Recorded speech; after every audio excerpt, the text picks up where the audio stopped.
siya. Right?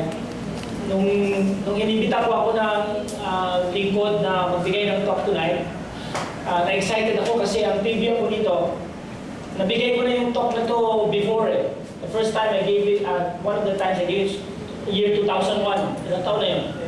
10 years ago. 10 years The second time I gave it was 1994. And ilang years na yun? Huwag nyo lang bilagin. The last time I gave it was 1988. Nung nasa high school ko ako noon. Nasa college ako. I gave it. So sabi ko, ibig sabihin na 3 beses ko nabigay, madali ko na I can easily give this again. Only to find out that when I looked at my files a few days ago, it was non-existent. The talk was not there. Okay, I've given it so many times kasi nag-crash pala yung hard disk ko a long time ago. So I asked the brothers to give me a copy. Buti lang I have a copy of the talk. Okay? So, but I think more the important thing for me giving the talk again is it challenged me to really ask the most important question about our life and about our faith. So you could already tell by now, I started my walk with the Lord in 1986. And so hindi pa gising eh, kasi hindi pa buhay. Okay.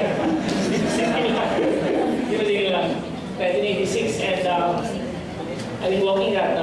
Si Polly, I wish she could say that the most important thing about me that in the introduction is that my wife and I, we have 5 children, and we are all walking in the Lord in our walk together. The group I belong to is very much related to Lingkod ng Panginoon.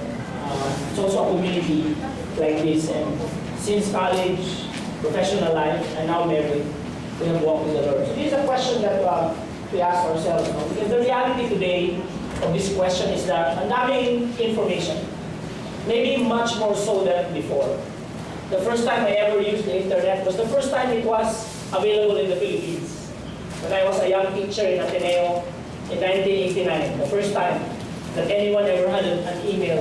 That was our time before. Kasi 3 schools lang yung may email at the time. The corporate did not even know what internet was or what an email was. It was only the schools at that time. And for the first time, ginamit ko pa nun is pure word-based yung aking computer. WordStar pa kami nun. Okay. And for some reason, I was able to connect on the internet to someone, ano lang, pure text in Australia. And we chatted for a while. I don't know if you'd call it a chat, but you know, there were words and there was a response. You could chat din, no? Diba? Wala pa yung mga avatar na yan. Talagang letters na lahat, no? We were chatting, and for the first time, I got to chat with someone in another part of the world whose faith was different from mine. And she was so surprised that my views on faith were very different from her. In fact, para sa kanya, you know, you just like someone and you go to bed. Sabi niya, and then, you know, we're just friends, we don't have any commitments, and after that, we just go off. And when we discussed, I beg to differ. I'm just sharing with you that at that time, 1989, it was not that easy for you to find someone whose faith was different from yours. Okay, but now, it's everywhere at the click of a button. Your friends in Facebook probably come from, I don't know, sabi nila there are 38,000 denominations in the Christian faith. And certainly, another set of few 100,000 other religions, non-religions, belief systems. Okay? And they all influence us. This is the interesting thing pa. I found out that there are so many quote-unquote so-called experts. Abay ako pinaghirapan ko yung pag-aaral ko ng theology. And I became a professor of theology in Ateneo. And I taught theology of marriage and sexuality. Pero mas nakikinig pa yung mga tao sa kay Jude Mango. Kasi sa akin, kilala, di ba siya? Kasi still exists. So, everywhere you go, there's an expert on sexuality and relationships. Diba? And these so-called experts don't even have to really have good relationships at all. Okay? They just have to know how to say something. And that's the same thing with the question of Christianity. You can look everywhere, and almost, everyone has an answer to what it is. So it's important for us to know that given this, it can cause really mixed messages for us. Some people can get, and many people are confused. They call the process today disorientation. Disorientation is a very different process. Disorder is something. Alam mo what's orderly, and when you rebel against it, then you become disorderly. Pero kahit disorderly ka, alam mo pa rin na kung anong order at ano ang disorder. So yung disorientation, advanced stage na to. Experienced only in the late 20th century to the 21st century. They say many people today are disoriented. Disorientation is far from disorder, because disorientation is you don't know which is left or right, front or back, up or down. You just have no clue at all. And many people are like that. When I taught my college students in a Catholic school, theology, I found out so many of them really were disoriented. Their belief systems were really out of whack. And of course, I do not blame them for it. And I have no judgment for them. It's just an observation that this is the reality of our world today. And by the way, I taught college that was from 1990 to 2005. That was some time ago. So now, disorientation took in. It causes some discomfort. And so many people are very course objective. Ako na, dahil masyadong magulo na kayo lahat, ako na ang basihan na kung ano ang katotohanan.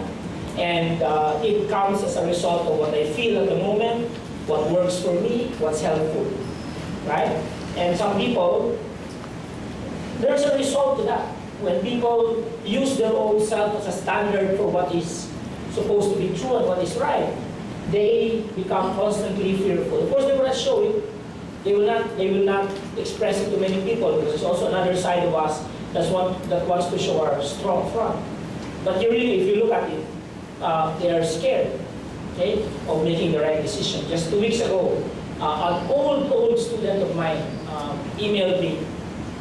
He just came off an old relationship, which I was helping him out also before, and now he's in a new relationship, and he really has no clue where to take it now. And the only thing that I told him was the lack in his life.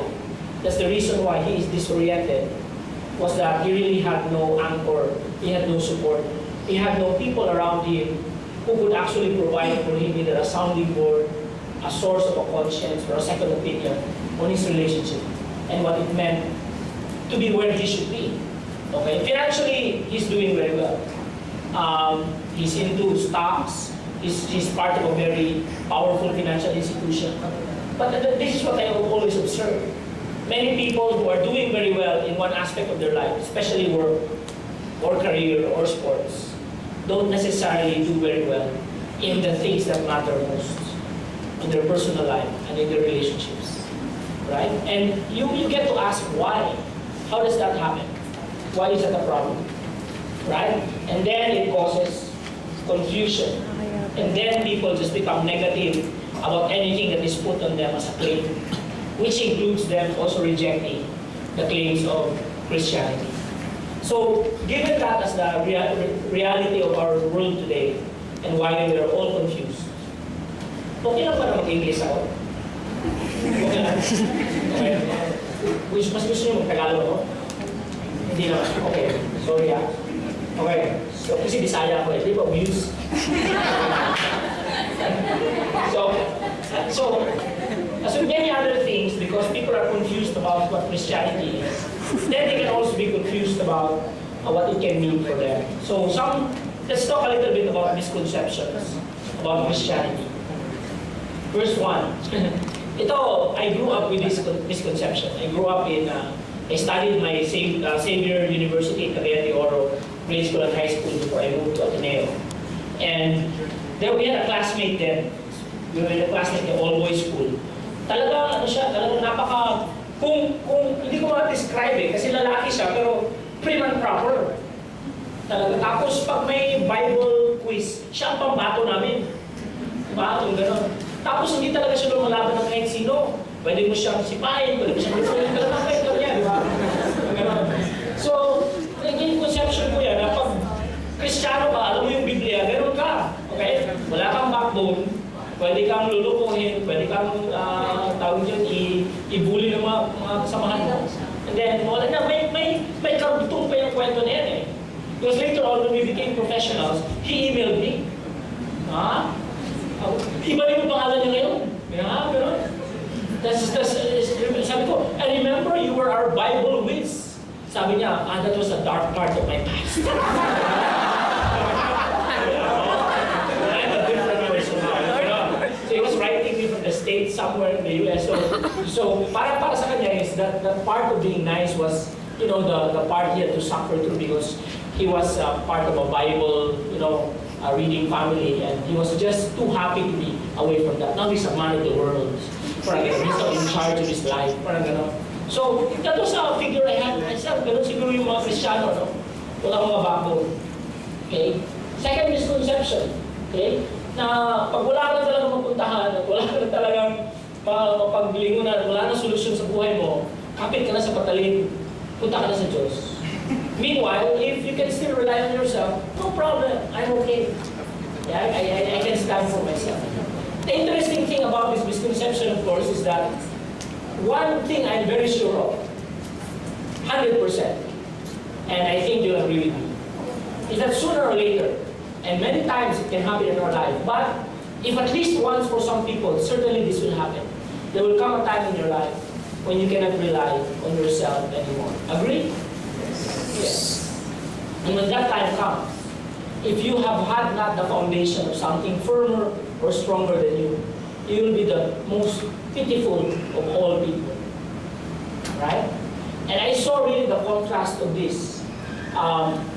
Another uncle of mine who was, my wife's uncle pala, who was in Australia, he lived there and he was a woman's man. He even left his own family, went for another woman, would not even support his own children anymore.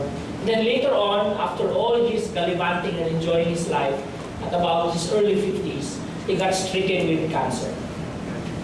And he went to the Philippines. Declaration is to go to the Philippines to die. Okay? So umuwi siya after having left this country for more than 30 years. And he came home an old, really dejected, really desolate man. Alam mo, hindi ko alam kung alam mo yung feeling na pagpapasok ko sa isang kwarto, nakita mo siya sa hotel room when we visited him in his arrival at the airport. All of a sudden, the lights went off. Parang all of a sudden, all hope left us. Diba? Yeah, and in the midst of ordinary time, we were in Good Friday. Looking at him. And the only thing that would come from his mouth was, lost opportunities and sadness. And yun talagang, we were all sucked into his sorrow. Okay? And true enough, we went to Iloilo after we visited him, and in a week's time, he died. Ganun talaga yung buhay niya. Nung wala na yung kanyang pagtiwala sa sarili, wala na siyang mapagpipilingan pa, wala na rin siyang mapuntahan, he just decided to go the way of despair. Contrast that with another brother that I used to know, I used to live with. I was part of the servants of the word. His name was Rohel Plata. Did anyone of you know him? Anyone you remember who he was? A few of you. Okay? And he was such a blessing to the brother. At 35, he was found to have cancer after being a missionary and serving the Lord. We were in the same house together. And when he found out he had cancer, I don't know if he was 35 or that's the early 30s. And the doctor told him he had 6 months to live. And 6 months after, the doctor died. So he went to another doctor. Who told him again he had 6 months to live? 6 months and 6 months. I should have warned that doctor because the doctor died again. Okay? And he went for another good, I think, 10 years. Yeah, 10 years of his life. Okay, he went for another good 10 years of his life. Serving and having joy. And he would always say to us, it is win-win for me, sabi niya. If the Lord takes me now, well, then my mission is over and I am where I need to be, back in His arms. But if He spares me and lets me continue my life, another win-win because I will serve Him. Right? So that's an example, brothers and sisters. Okay? Of the